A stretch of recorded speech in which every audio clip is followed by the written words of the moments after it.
All right, the hour of 6:30 having arrived, I'll call to order the October Plan Commission meeting for the City of Columbus. Will you take the roll? Hajewski, Here. Traxler, Here. Albright, Present. Tinkler, Here. Monday, Here. Bright, Here. Myers, and I'm in here for Mike. All right. All right, we have a quorum. Please verify that the meeting was posted in accordance with state law. Yep. Great. All right, agendas are there on the front of your packets. I'll entertain a motion to approve or amend. I'll move to approve. Second. I have a motion and a second. Any discussion? All those signify favor by saying aye. Aye. All right. Minutes from August are in your packet. There was no September meeting. Please take a minute to review, and then I'll entertain a motion to approve as written or amend.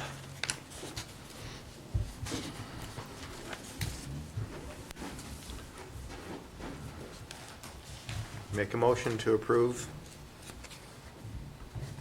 Second. I have a motion and a second. Any further discussion? Sorry. All right, all those in favor signify by aye. Aye. Aye. Opposed? None. All right. Moving right on. All right, David, we have somebody here to present. Yep.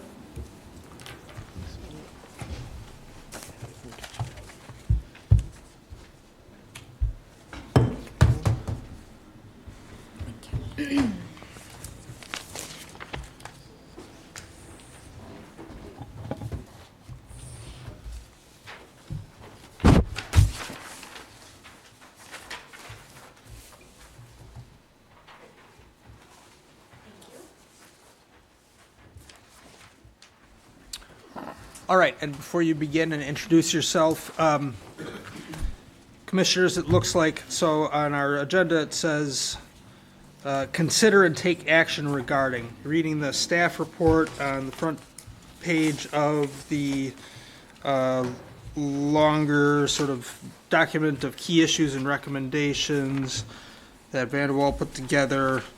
Looks like the action requested is provide direction to staff. Hopefully that will become more clear what elements we might provide direction on as we get through the presentation. So, David, any intro that you need to make?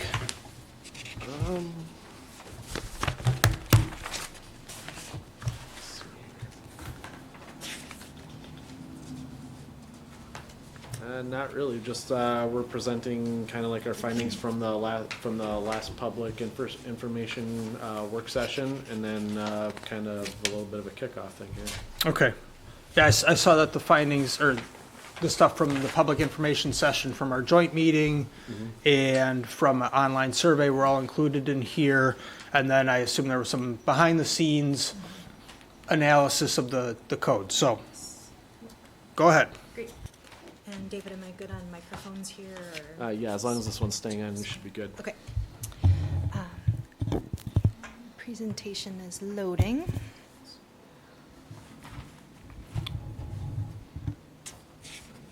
Let's see. Do you know what your output is at this moment? All right. I also have a thumb drive if that's easier. We might have to go with that. Okay.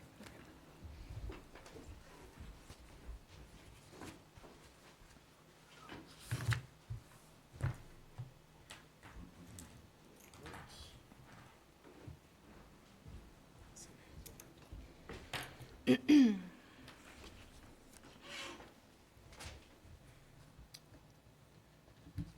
right, while he's getting that loaded, my name is Sonia Kriesel. I'm with Vanderwall and Associates, And I'll sort of reintroduce myself. I've been here before the city for some other items, most notably the recent tax increment district number 7 project. I came to Plan Commission and City Council for a couple of presentations, and my colleague Ben Rohr was before you on this project in August and at the public meeting while I was out on maternity leave. So I have little baby boy, 12 weeks old, at home tonight, and I'm just getting back this week from maternity leave. So I'm happy to, yeah, right. Welcome back. So looking forward to being back on this project, and I will be the project manager continuing. So just to frame up where we are in this, and then I'll just pause. It looks like David's almost got it ready. For project overall context, we kind of pegged the summer for input. So that's what the phase that has just sort of concluded, being the kickoff meeting with Plan Commission and Council, multiple conversations with staff, gathering of information, not just from Mike, but the city engineer, holding that public workshop, and conducting the online survey. So that phase is what we are coming out of. We use that information as well as Vanderwall work to evaluate your existing code and produced an evaluation memo. And that's primarily what we're talking about tonight.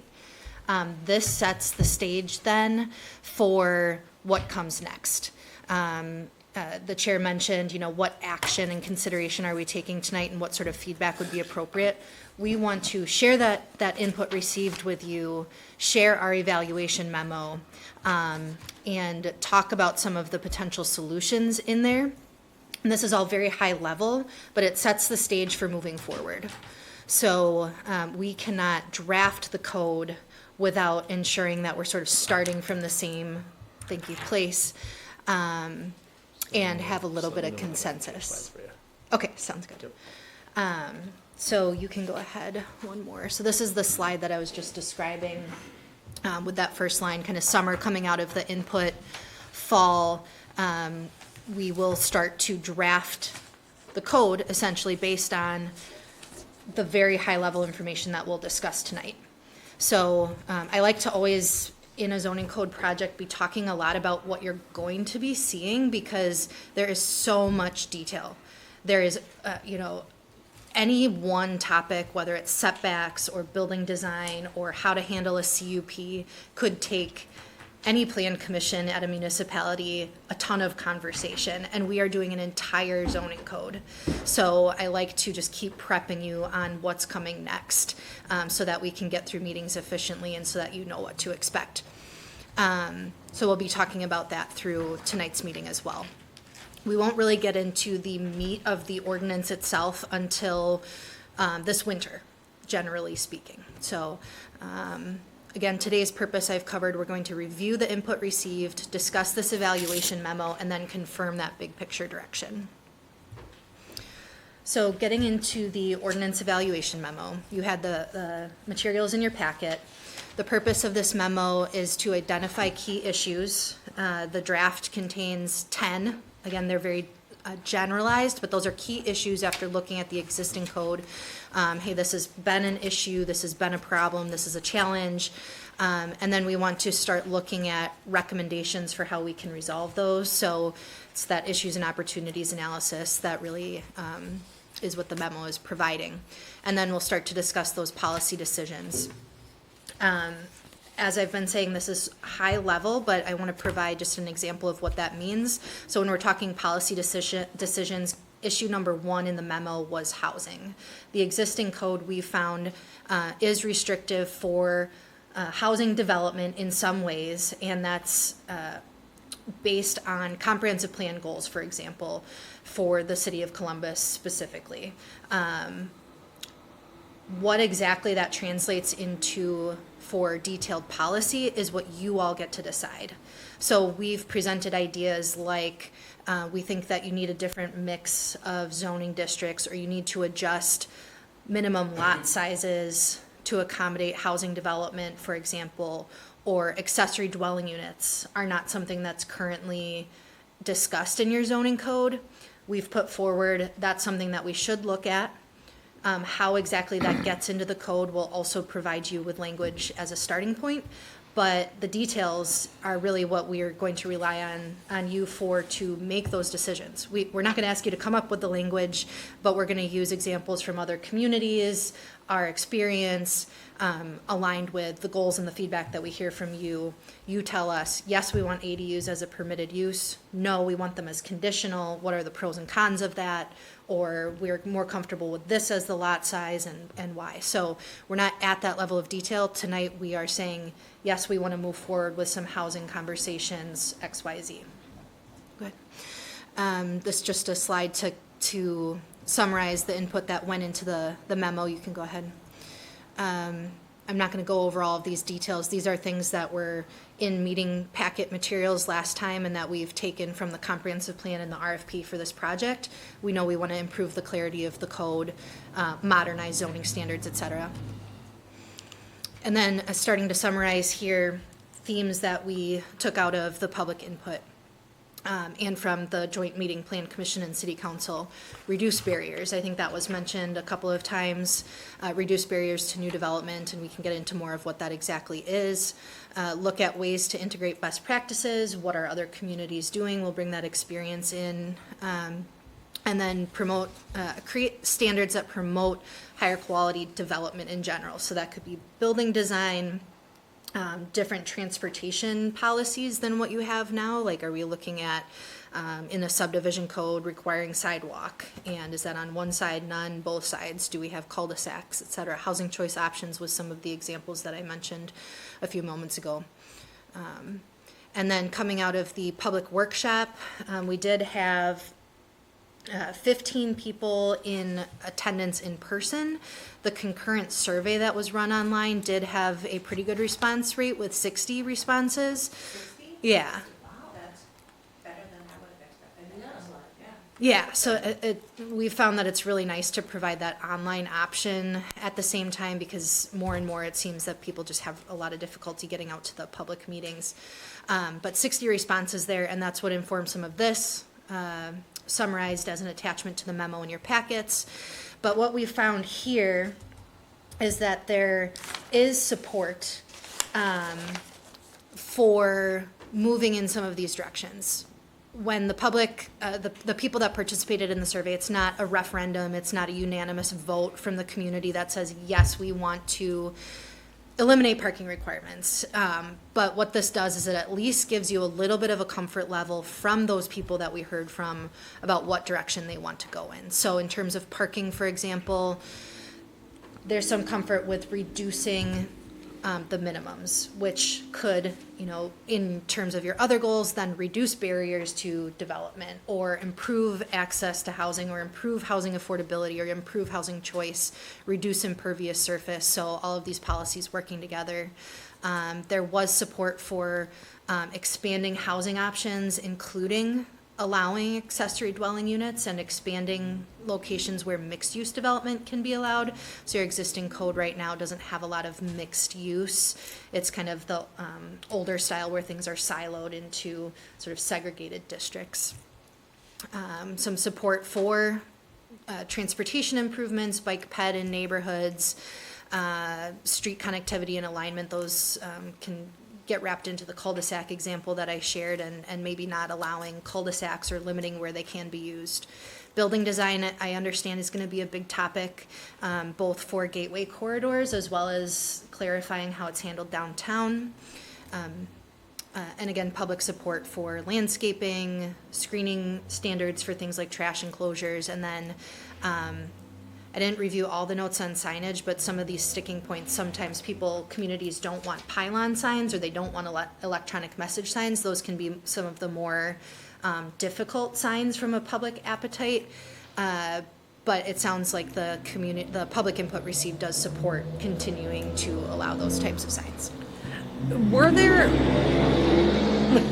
I know in the in-person session, we got to see examples of those signs and we got to ask questions. Yeah. I don't think that was part of the online survey. I don't know. I was in person. I didn't go to the online. That's my biggest concern, is understanding what a lot of and this comment is for all the questions, a lot of what those questions were, if they didn't have the context that we had from the in-person. Yeah, I'm going to second those concerns because I actually brought that up when we were at the meeting because the person doing the survey actually had to explain some of this stuff to us. Quite a and- bit. And we're far more familiar with this than, Yeah. John Smith, so. Yeah, I was just gonna ask, what's a pylon sign? exactly, yeah. We learned what a feather sign is too. Yeah.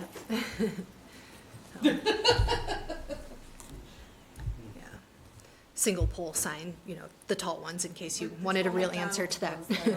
Yeah, yeah, yeah. By the interstate. Yeah, and there were some photos included online, but I understand that the in-person context and explanation does make a difference. So zoning is a hard topic until it becomes an issue that you're dealing with on your property. So it's really, really difficult, I think, to get that out in a quick survey. So yeah, we definitely want to take this feedback as a guidepost and not like the community wants, pylon signs everywhere or ADUs, but we want to continue to check in with the public as we go on through this too. We also have, just as a reminder, focus groups in the scope for this project. So I think there are 2 of those where we'll work with Mike and David to get a group together and have some more detailed conversations with stakeholders that work with the zoning code a lot. So this next couple of slides here really summarizes the memo. It doesn't regurgitate all of the information that's in there, but I'm going to share a few examples as we go through so that we can understand it all better. 10 key issues identified. The first one is housing barriers. So an older code, 1977, communities that have a brand new code as of 10 years ago are even talking about how out of date their code is in terms of the housing climate that we're dealing with today. Housing in particular. So there are a lot of ways that we can look at your code and say barrier XYZ is happening for housing development. We can also fix all of those things and make the code more friendly to housing choice. But that also isn't going to solve, the problem at the end of the day. A zoning code change doesn't then open the floodgates and you get all of the projects that you want. It's just one piece in the puzzle. So we like to talk about that too. This is just, reducing regulatory barriers. But a couple of examples for housing out of your existing code. You require a conditional use permit for duplexes and for zero lot line. That's something that we would like to see more regularly as a permitted use. That would eliminate the need for an applicant to go through a somewhat discretionary review process, go through the public hearing, come to plan commission, get council approval if that's the process here, and add all of that cost in the steps. A duplex being a fairly, common housing type, doesn't go through that process in any of the other communities that I work in. Lot size is another example. You have a zoning district with a minimum lot size over 12,000 square feet. And when I'm dealing with communities that have a 10,000 square foot lot size, I'm still saying that is too big for modern standards. So 12 is one of the larger ones that I've seen. Your next zoning district down has a lot size of 9,000 square feet. So that's still pretty high. Best practices in housing development and zoning is looking more at that sweet spot for 5,000 to 7,000 square feet for a standard residential subdivision, but also allowing options for a smaller lot size, like 3,000 square feet in some cases. And I don't know the lot size on the Redbud Trail development. I don't know if anyone does. Small. Yes, Yeah. you know what, I think they might be a quarter acre, because I think, to me personally, I personally think don't get me wrong, I personally think they're a little small myself. So then maybe they're an eighth then. Yeah, probably. Yep, and that's a good comment that you made. Are those too small? And just, again, providing choice and providing options and maybe having multiple zoning districts. This wouldn't be a requirement that now all housing lots in Columbus have to be 3,000 square feet across the board. It's gonna be applied in locations where it's appropriate, and that's a minimum too, so you can always exceed the minimum. My only other comment is I know a few of the older people that live out there and they love the small lot size because it's very low maintenance on the yard and stuff. That's exactly what we're talking about, a broad spectrum of housing choices. Right, there's different stages of your life Yep, when yep. you maybe don't have kids, then you do have kids, and then you don't have them again, and you maybe are a person who doesn't want to maintain a giant lot that you don't use, so, all different. By person, do you mean me? Didn't mean to point a finger, but I'm just saying, yes, there's, Right. Yeah. Yeah, okay, got it. Let's see, housing barriers and user friendliness. So here's an example that sort of hits both of these. Throughout your code, there are a lot of instances where there's reliance on special procedures or reliance on language like at the sole discretion of the plan commission. And that can be really difficult because one, it doesn't give you any standards for reviewing something. Two, it can be legally challenged because of that. And three, it puts the developer through a process where they have no idea what to expect. The public has no idea what to expect. And it can make processes longer, result in unclear decisions, things like that. So we want to find the right balance of predictability of the code, but still provide options where it's appropriate for the plan commission to have an influence or more of that legislative discretion. Continuing on. I'm going to add something to that. Like, to me, the value, a fourth point is value added. What's the value we get out of a special process?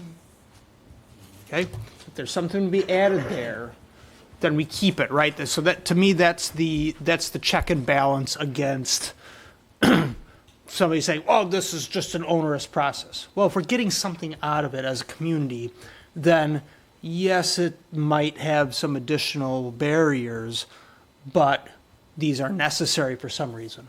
But if we're looking at our processes and we're like, what's the point of going through this? Your example of the 0 lot line, right? If a lot of communities are doing it, or if we've been getting 0 lot line proposals in, and every time we're up here approving it, well, maybe that means what's the point of the process? So just some examples. I'm not saying that that's necessarily one, but to me, that's that check and balance against just, inadvertently sweeping something away that does have value. Maybe we find that a couple things have value. Maybe we find that none of our processes have that value. But so I think you probably knew that. We probably all know that deep down inside. We keep that in mind. Okay, yep. So we'll bring forward a lot of different administrative procedures that hopefully clean that up, but that also address, state and federal laws, which I have a few examples of those. I'll go to that one. Again, of course, a code from 1977.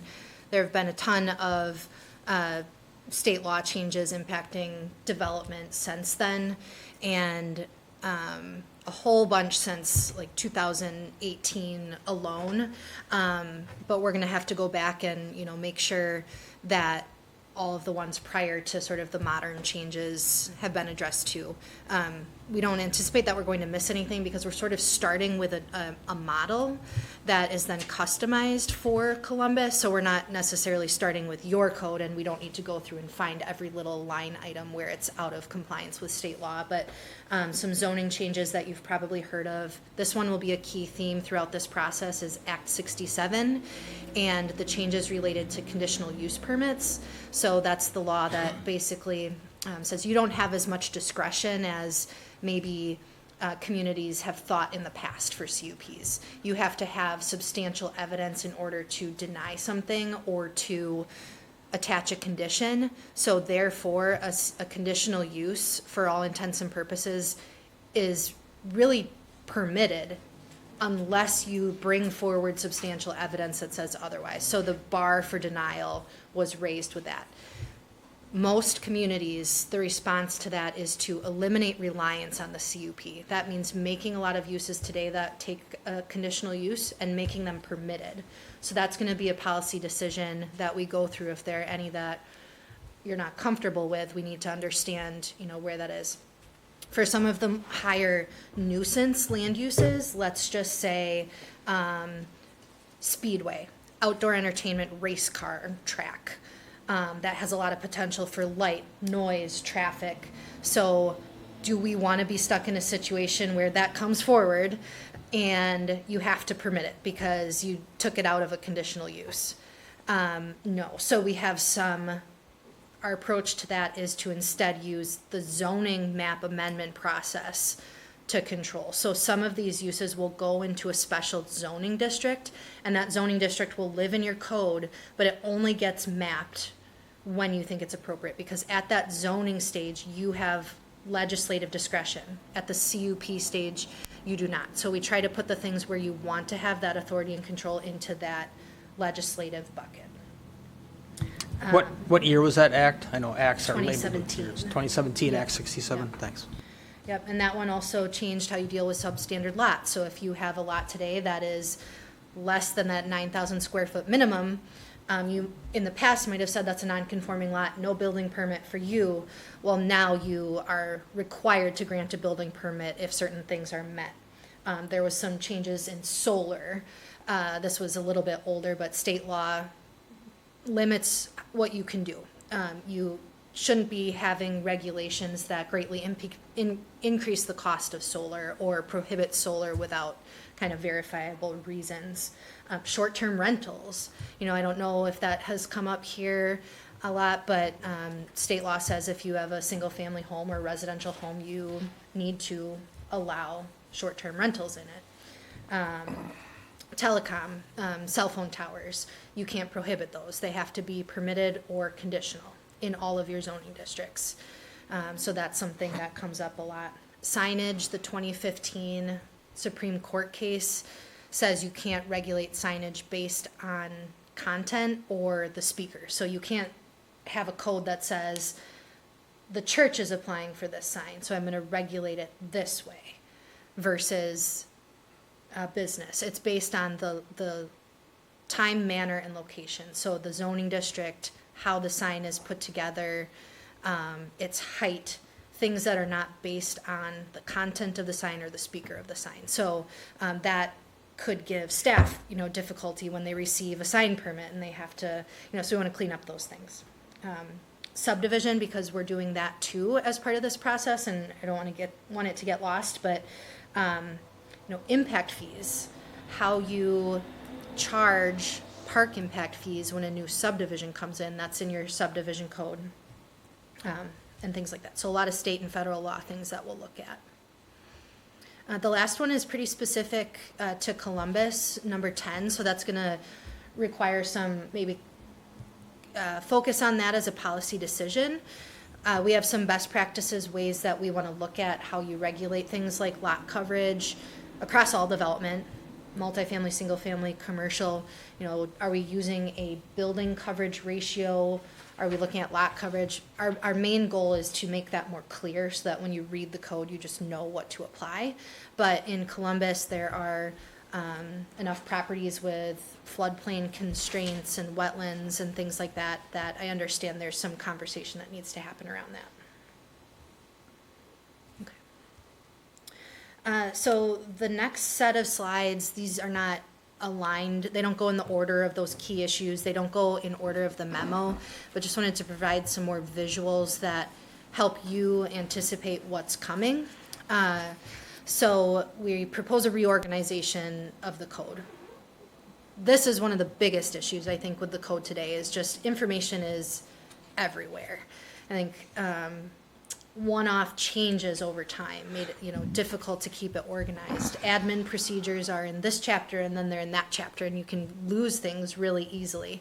So this just reorganizes things, and what we like about the outline that we use is that it follows the development sequence. So if you're a property owner, homeowner, or a developer, one of the first things that you're going to do is, define what your land use is that you're trying to build. And then you're gonna go to the zoning map and figure out what's my zoning district. And then you're gonna say, is that land use allowed in the zoning district? Okay, now what can my setbacks be under bulk regulations? Now I've got the basics down and you're kind of moving from top to bottom. And now you get into the things like, what can my building look like? So exterior design standards, and finally landscaping and signage. So it sort of follows that outline of a chronological sequence.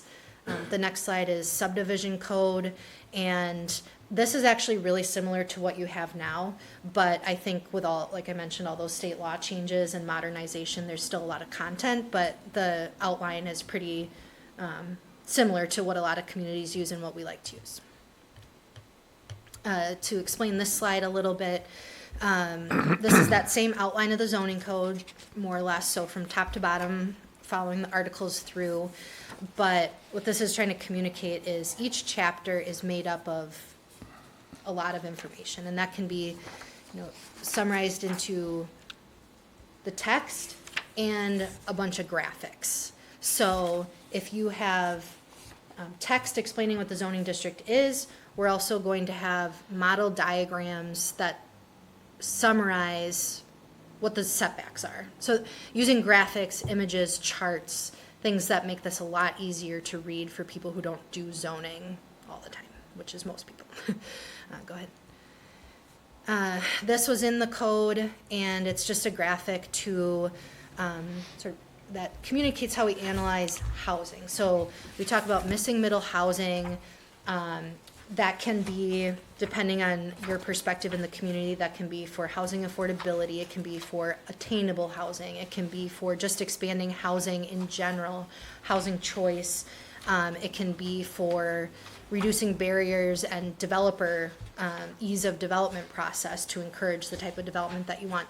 In all of those ways, we look at, are we limiting housing options? And missing middle is that housing type that's in between the single family and the higher density multifamily, and a lack of all of that duplex, 3 unit, small scale multifamily like a 4-plex, 8 unit, and things that really have traditionally enriched neighborhoods and contributed to housing choice that's been missing in modern development. So we've found, like most codes, all of the red in the middle of this graphic is kind of like you're prohibiting missing middle housing. It's difficult to build that.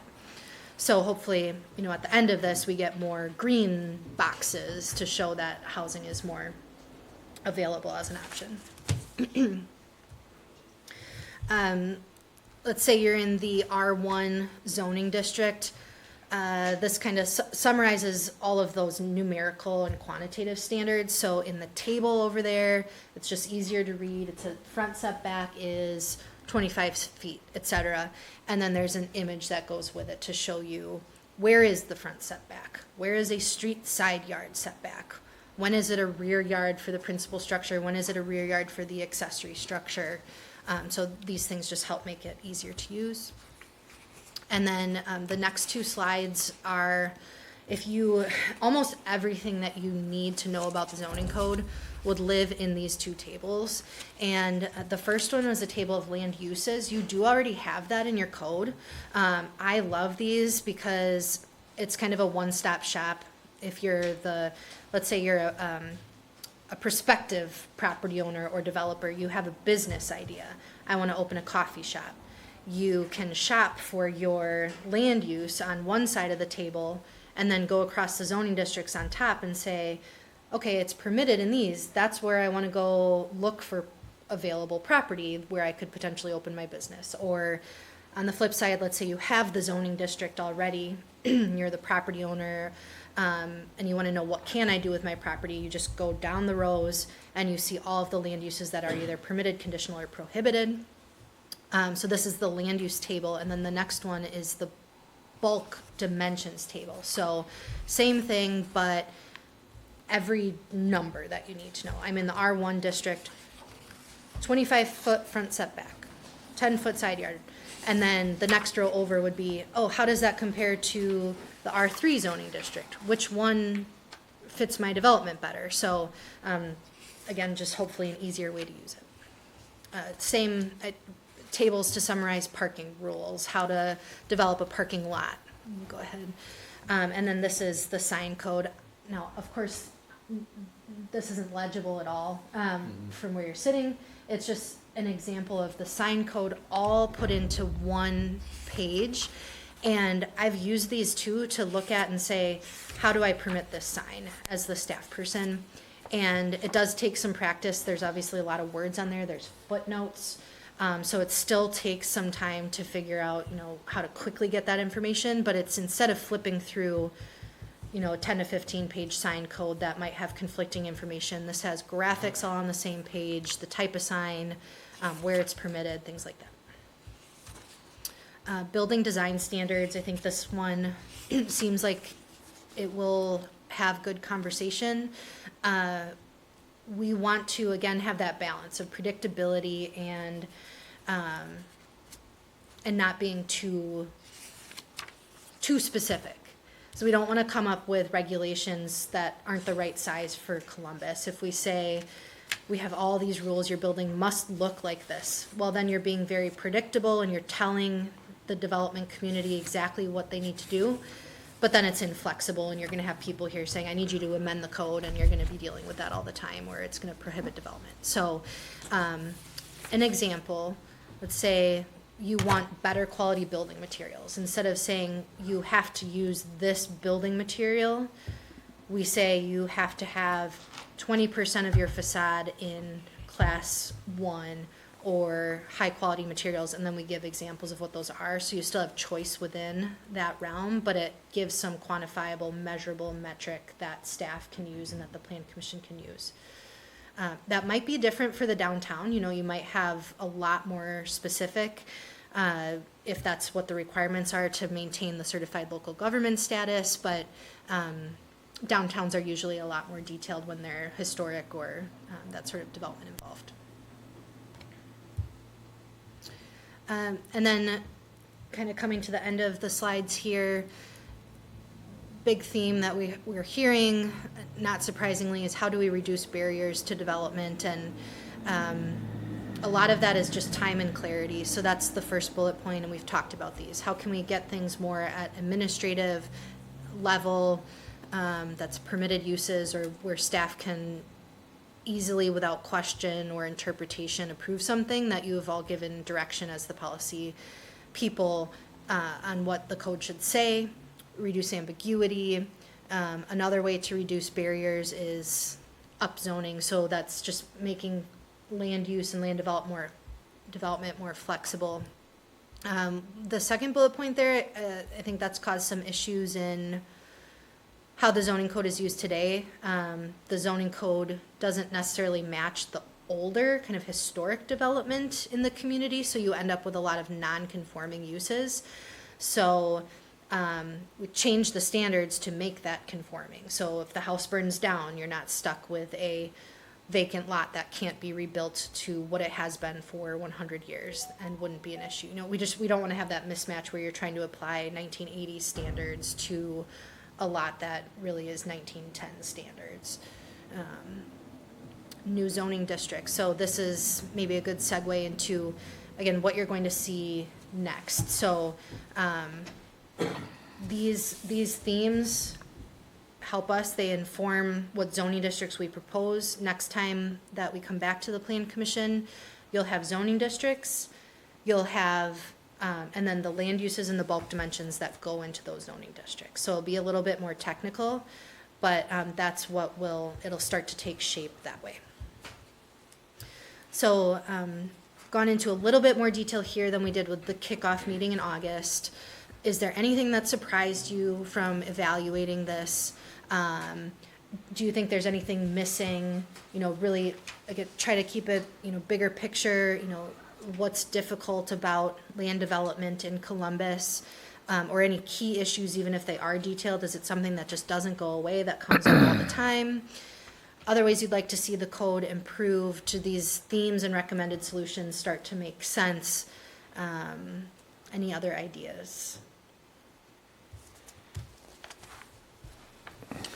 I'll go ahead and start. I think from my viewpoint, all of the key issues that you identified I think are inclusive of the ones that I would have identified. I mean, I personally, like, the things that come up here are, like you mentioned, the conditional use permits, and then the parking items. There are a lot of things on here that I think are really more in the realm of our development team, right? That they meet every other Friday?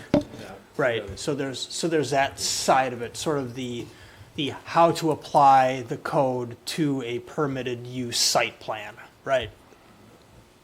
We don't really get involved with that, so that's kind of like outside of what I, of the list I would put together. So I think that said, it's,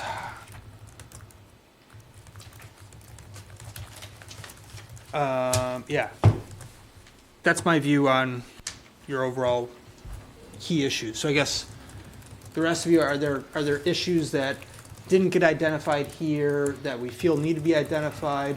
Are there issues that did get identified here that maybe you feel should take a little more of a back seat? just a couple clarifying questions. We can just go down the line. You have clarifying questions, yeah. though, before we do that? Okay, so you mentioned impact fees, and obviously I think that we were talking about that in, I don't know if it was a question anyways, I've looked at this like 10 times. But okay, for example, impact fees. So Columbus has a flooding issue. And, and if we think as a council or as your group that impact fees might be helpful to help with, to make sure that areas are designed properly, and then to add that additional cost to the city so that any future kind of repair type thing. So my question is, are we going to have an opportunity, you're going to go through this, and are we going to have an opportunity to go through these with a fine tooth comb, or are you going to do it and we basically have to, whatever you guys figured out is what we're going to go with? So we will be presenting ordinance language that gives you a path to adopt impact fees properly per state law. So the state law that changed recently, this was the 2018 law, Developers Bill of Rights that you might have heard about at that time. It says that if you want to charge an impact fee, you have to meet certain criteria. You need to have that be based on a needs assessment, and you need to adopt an ordinance by class 1, public hearing, and, follow the right procedures. So we wouldn't be able to do, for example, the needs assessment that says flooding issue, analyze the whole city, identify exactly what that dollar amount should be for the impact fee, because you could see how that would get out of scope relatively quickly, just like we wouldn't be doing a fire impact fee, but really standard in a lot of subdivision codes is like a park improvement fee. So we would use language that is standard for that, but in some cases, we're gonna have to rely on what the city does have for that needs assessment. Okay, so we did, just as a side note, so everybody remembers, we did a pretty extensive flooding consulting packet.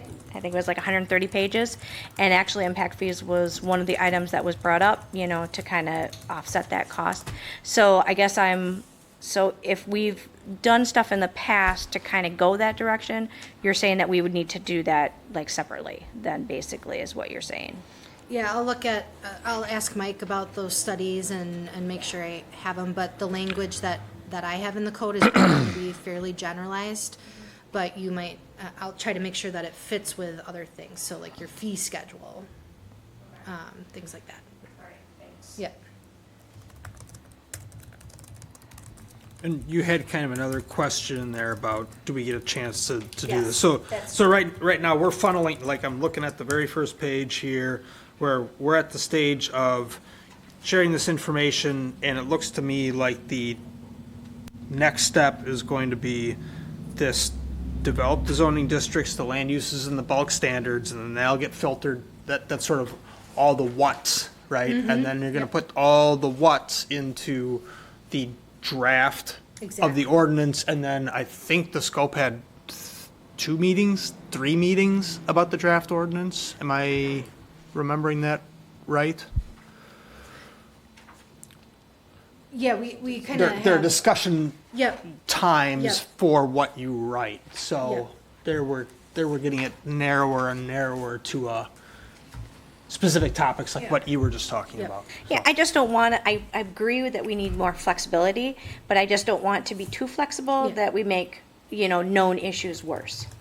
And flooding, unfortunately, in the city is one of those things. You will be, through this process, you're gonna be introduced to that grand idea of providing enough of a framework that we can stay flexible I love it. without having the Wild West go Yeah. on.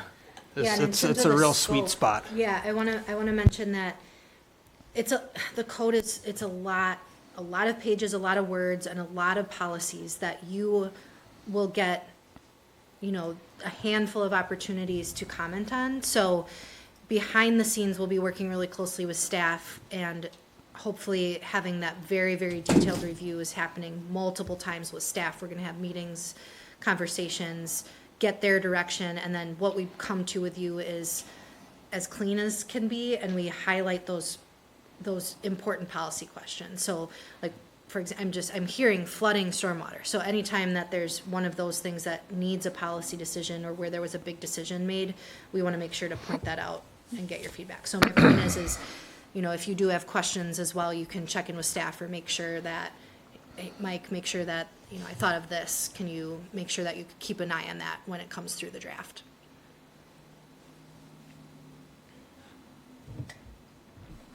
All right. Oh, She's got all the answers. I'm good now, too. Steve. I'm going to say that I'm in favor of, looking at what we're doing regarding the quality of construction in town, particularly at a commercial level. But I think also within residential.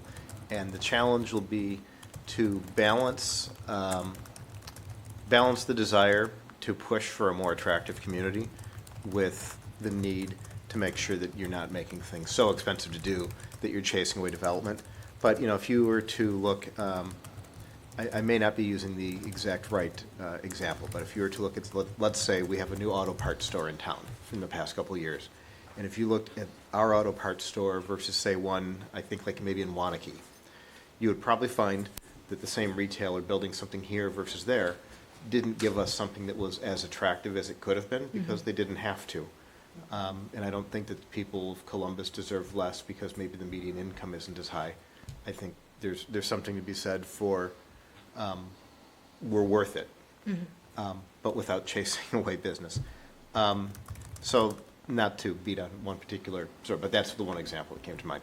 Okay. The other thing that I wonder about, this is a total what if, but we keep reading about data centers and their uses on utilities and so on.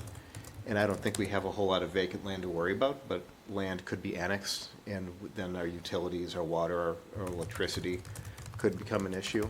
And is there, I don't know any of these answers, but is there anything we need to be doing to prepare ourselves that as a city that we have the flexibility to have some control over what happens? Okay.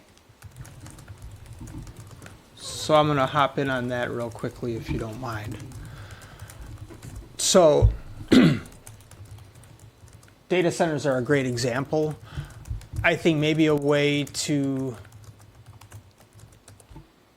meld it into zoning, right? There's a big like infrastructure burden that comes with that. Like, so that's just an example of other things that can be an infrastructure burden. So sort of, again, zooming out to the 10,000 foot level, how does the zoning code interact with, say, public works input when it comes to that, right? If all the wheels are turning here, so I don't know if it's all going to come out right, but if we can't write a part of a zoning code that explicitly puts things like data centers into conditional use, and we're stuck with this prohibited or sorry, approved, no. Yeah, permitted. Permitted, Yeah. thank you. Then how do we trigger the ability to consider it without our hands tied under a conditional use by appropriately absorbing all that like infrastructure concern, traffic concern, demand on power concern, space concern, right? All of those things. So, I mean, Yeah.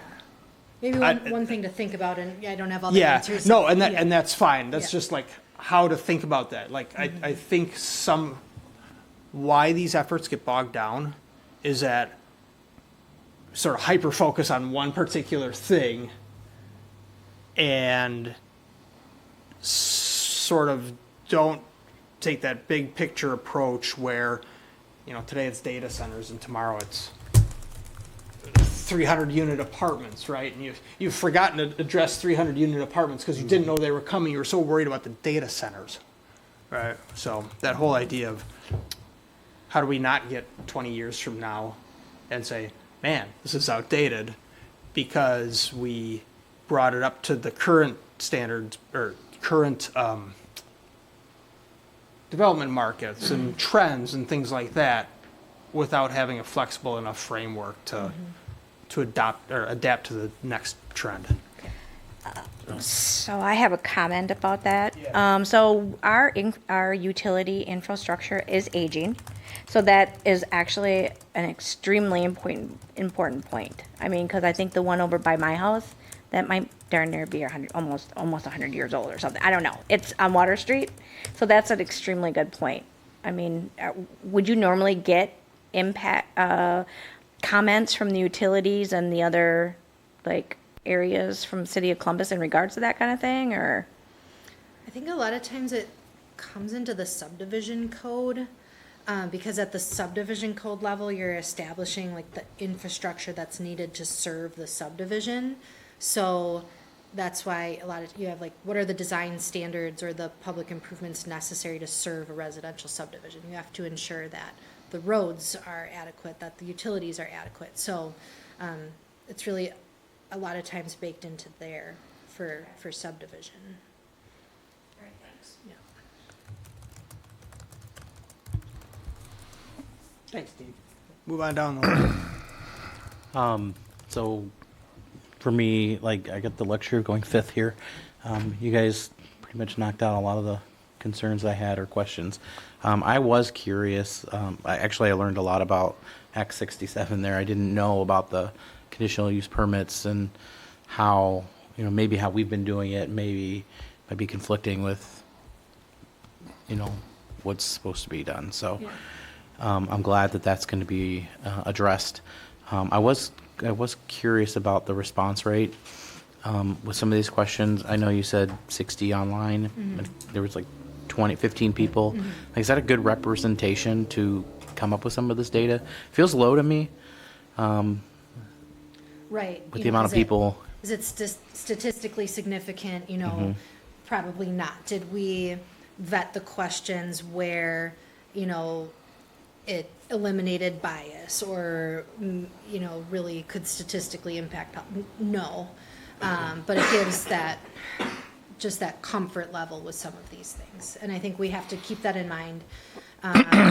And continue to, there is a project website for this, so information will continue to be posted there. Public comment can continue to happen. But a lot of this will also need to be influenced just by the conversations that you've had in the past, the public input that you've received on issues, the comprehensive plan. The comp plan is the place where you set policy direction. So if all of that effort went into the comp plan, public input on that, we have to rely on that a little bit to say, that's the direction our comp plan says. Now we're implementing it with the zoning code. Great. Thank you.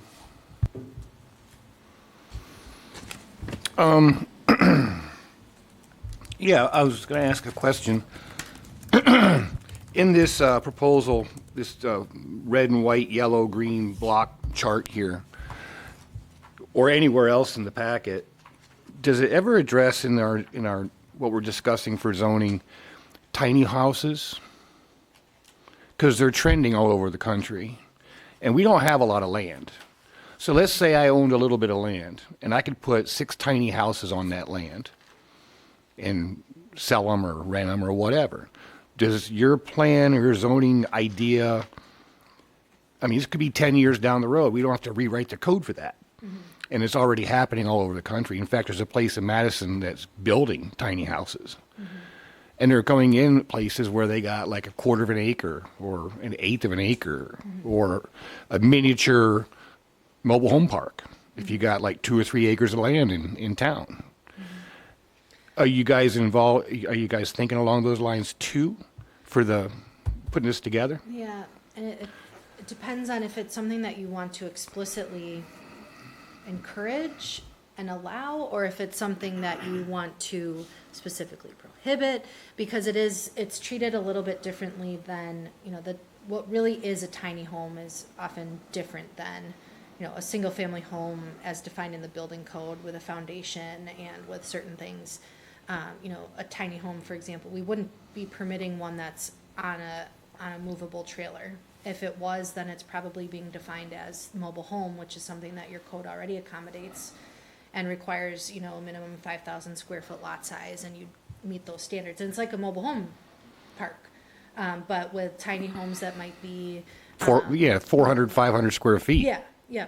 So there are ways that I think if the question comes up as we go, where does a tiny home go in this? Then we can look at that. But otherwise, your standard residential zoning district is going to say something like 5,000 square foot lot size. You get one home, one principal use per lot.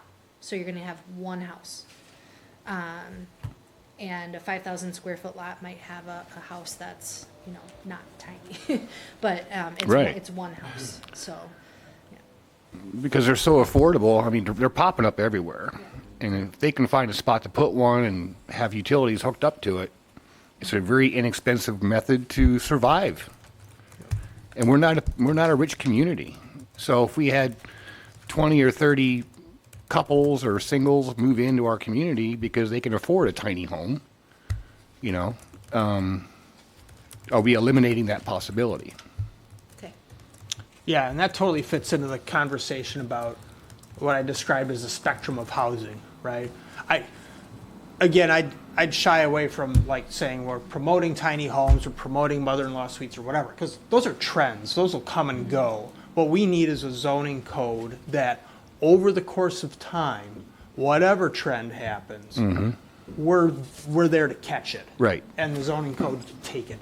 So, That's a good point, yeah, because I could take your comment and say, tiny homes, how are we, tunnel vision, how are we specifically addressing that? And we can think about that if you, continue to have that question. And then the other side is your comment generally about increasing housing choice and, do you specifically want to see more housing affordability? And then we can keep talking about ways to bring all that in, yeah. I think that's also what I was trying to say about the data centers and couldn't get it out. That provided me a little better example to point on. But yeah, that I keep wanting to use the word framework, right? You get so specific on things, and then you get stuck with okay, well, apparently I'm building a house that was popular in the 1980s because that's when the code was written and that's how they wrote it, So.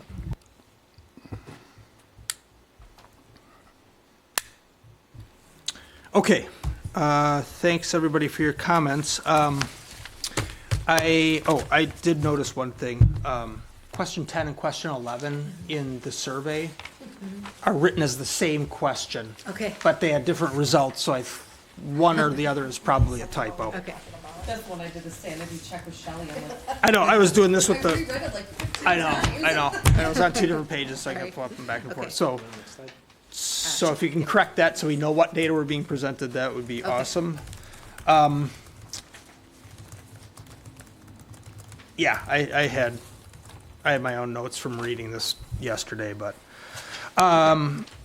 so our goal here on our agenda is to provide direction, right? The way I understand it, the next step in the process would be to develop those zoning districts, the land uses, and the bulk standards. Yes. right? Yep. I'm assuming one of the things we would see as that outcome is the sort of desegregation of that green and yellow and red. Yes. You know, we get a lot more variety in that table, right? That would be an outcome of your next step. And then some of the land use, would you be starting with sort of like that matrix and then writing the code from there? Or is the matrix of land uses an outcome of after writing the code? I'm curious, Yeah. kind of like, which way would you do it? Well, I'm a visual person, so maybe Yeah. this helps answer your question. I can describe the visual.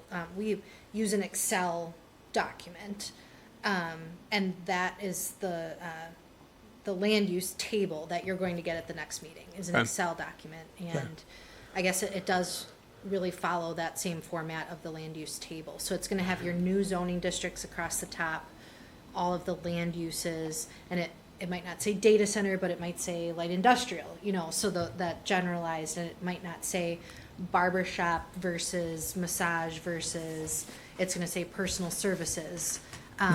So the types of land uses, zoning districts across the top, and then a bunch of Ps and Cs for permitted or conditional. So it's gonna be the same thing. But I think we also present it as, we show you how it changed from your existing code, and there won't always be a one-to-one match, but we'll basically, have like your existing zoning districts, and you'll be able to kind of see how that changed with the new zoning districts. Okay. Yeah, and you get that sort of raw data that comes to you. Yep. But then it comes into that nicer looking table Right. as we go. But you're more starting with that kind of framework. You're not writing a bunch of text first. You're kind Exactly. of, you're kind of fleshing it out Right, through, right. through Yep. that means. Okay. Yep. Okay. There in this sort of project timing and phases chart here, there doesn't seem to be a drop in again between the developing some of those ideas, the districts, the uses and the standards, and the preparation of the draft ordinance. Was there that in Yeah. the scope of services with the city? Yes, and I think that the table on this, I'm sorry, which one are you? It's the first page, or it's in the timeline below the executive Oh, yeah, summary. right here. Yep, so that's the same one that was in my PowerPoint. Yeah, yeah. Yep, and that's very, very generalized, so we will check in. So I think the next Plan Commission meeting is November 6th, and our goal, November 6th or 13th? It'd be the 13th. 13th, We're yep. second Thursday. Okay, so 13th, so our goal is to get these items, those tables, to staff. Staff reviews them, we bring them back to that November 13th meeting for Plan Commission. And then hopefully we come out and we say, okay, sounds good, or sounds good with changes X, Y, Z. And then we use that to draft the code. We deliver part 1, which is a lot of the pages, the text, to staff. We work back and forth, meetings, a lot of detailed review, and that piece can take a little while, but then that part 1 comes back to Plan Commission. So I think, is there a check-in on prepared draft ordinance? This is what guides that first part. So that November 13th meeting would be the check-in. Okay. And when it says review draft ordinance, it says spring 2026.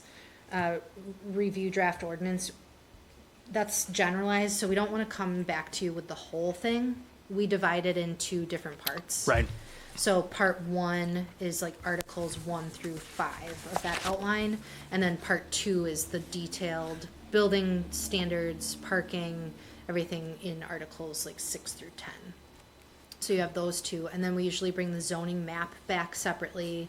You'll see the subdivision code separately. It would be easy enough where we could take the sign code separately. So those are just some ways that it's less content on one night. Okay. All right. So to help commissioners here formulate a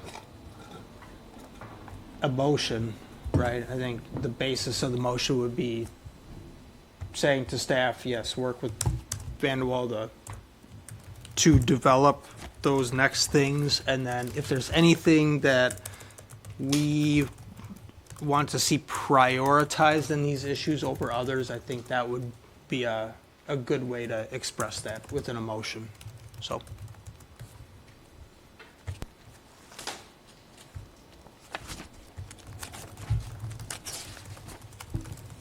I make a motion, we move forward with the process as we were discussing, so we can get farther along in the process. Second? I have a motion and a second to advance to developing districts, land uses, and bulk standards. Any further discussion? No. I meant from anybody. All right. Hearing none. All those in favor signify by aye. Aye. Aye. Opposed? Great. Okay, So, thank you all for your time. thank you. Yep. All right. We've reached the end of our agenda, so I'll entertain a motion to adjourn. Make a Move to motion to adjourn. adjourn. Beat you to the punch. Beat you to the punch. Do I have a motion and a second? I got a second. All right. All those in favor signify by aye. Aye. Aye. Opposed? We're adjourned. Thank you all.